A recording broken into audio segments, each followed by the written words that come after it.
இன்றைக்கி என்ன செய்ய போகிறேன்னா பன்னீர் செய்ய போகிறோம். வாங்க எப்படி செய்யலாம்னு சொல்லிட்டு பார்க்கலாம்.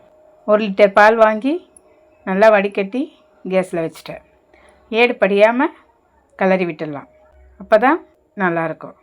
நல்லா இது போல் கிளறி விட்டுட்டு ஒரு கொதி ஆரம்பித்த உடனே எலுமிச்சை பழம் பிசிஞ்சு ஒரு எலுமிச்சை பழம் கட் பண்ணி ஜூஸ் ரெடி பண்ணி வச்சுருக்கிறேன்.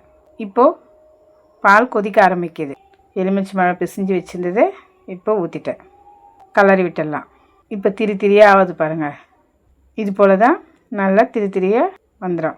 கொஞ்சம் நேரம் இருந்த உடனே இது போல் வந்துடும் பாருங்கள். அதை நீங்கள் அப்படியே பிசையாதீங்க.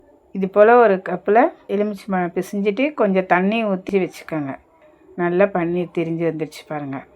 இப்போது வடிகட்டியில் ஒரு வெள்ளை துணி போட்டு ரெடி பண்ணி வச்சுட்டேன். நம்ம அதை எடுத்து இதில் போட்டுக்கலாம். இப்போது சாதா தண்ணி ஊற்றி நல்லா அலசிடலாம்.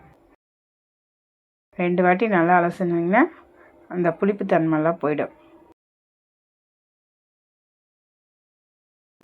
இப்போ நல்லா மூட்டை மாதிரி கட்டிட்டு தண்ணி நல்லா பிசைஞ்சிட்டு இந்த தட்டில் வச்சு இப்போ இதுக்கு மேலே நல்லா வெயிட்டாக எதனா எடுத்து வச்சுருங்க.